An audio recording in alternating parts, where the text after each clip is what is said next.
We built this city on rock and roll. Built this city. We built this city on rock and roll. Watch. Come on.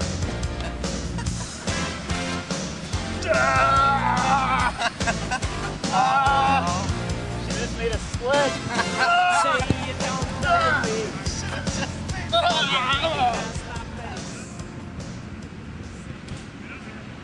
This was our first prototype. We built this just to sort of test the limits of some of our ideas to see where we could go. Some of the main problems that we had were that these tubes were free to move. So as you were pushing or pulling down the course, these wheels would become out of alignment like so.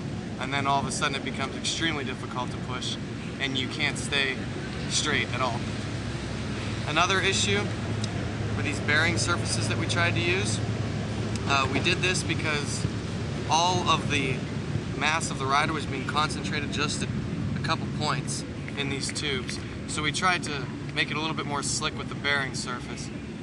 This just really didn't work so well because the aluminum tape would heat up very quickly, and for whatever reason it just wasn't a good surface, and it was in contact with just a couple points, so it was digging into the aluminum and it wasn't really giving us much help at all.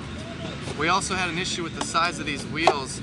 The cycles, you know, they were turning over so quickly that it was just providing a lot of friction. Alright, so this is our version 2 of the bike. Back here you see the first one. And some key changes that we've made are basically we've gone with 12-inch wheels, which are much bigger and much easier to roll. Very solid, very nice. We like them a lot. And then if you look over at our frames, this is a more rigid structure, and you actually have these things are all locked together, so we have sort of like a rectangular chassis. Actually, that's rigid and very strong and actually pretty nice.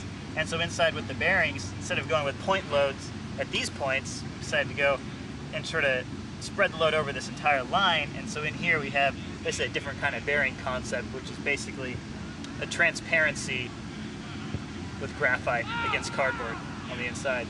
So those are our key design changes, other than the racing stripe that we've gone for with this iteration. We built